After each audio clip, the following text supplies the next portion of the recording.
Good evening, Gothamites. What you're going to be seeing very shortly is a rough cut of scenes 8, 9, and 10. What we're doing is everything from this part of the script down to about here. And it's an action scene involving the arrival of a Zerachnian battlecruiser. Now, it's kind of interesting. We only need one little 9-volt battery to power this thing, because it runs on LEDs. Now, the thing of it is, though, this battlecruiser, you can see it's barely it's a little more than 2 feet long, maybe.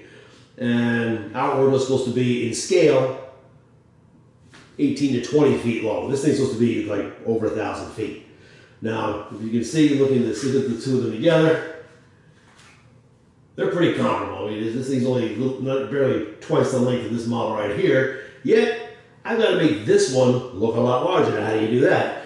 I run that camera there right at this model, and I get in real close. And when I put this thing on a cardboard and plastic, I also put on some mesh fabric along here, glued it down with Elmer's. Gives a kind of a snakeskin feel to it. The more detail you add to these things, the larger they look, even when they're not. So, you're going to see the camera come in close to this, and then I got to film him separately, and then using the chroma key effects on FinalCutPro, I've got to merge them together. But we're not done yet then either. It has to be, it's a lot of tight editing to do, and after the editing is done even, next step is after you make that working print, is to put in the pulsar bursts and the laser shots and stuff like that come off these things. Those all have to be hand drawn. You have to hand draw all those out and scan them into the computer, digital paint them, and put a large green field so you can basically make the green disappear and these ships show through so they look like they're shooting each other. Now the scene you're going to see is only about 2 minutes long.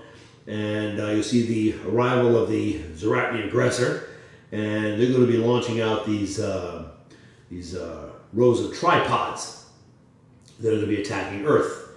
And they arrive just over Mars. They launch their attack, and of course, Outworlder comes in to intercept them, and basically makes very short work of this ship before coming to Earth to try to take down the tripods. And I'll probably be working on that photography for the next couple of weeks. Because I have to bring also have to bring that tall Zerachnian Marauder, that big 3-legged one. We're going to be shooting some more scenes with these two together, the two of those together also. And yeah, it could be sometime later this summer you'll see some rough cut footage of that also. So production continues on Outworlder 5, full disclosure. I'm also writing the pilot episode of what's going to become Squadron Zero, which will be the spin-off series. Gratitudes for your continued interest, and good evening, Gotham City, wherever you are.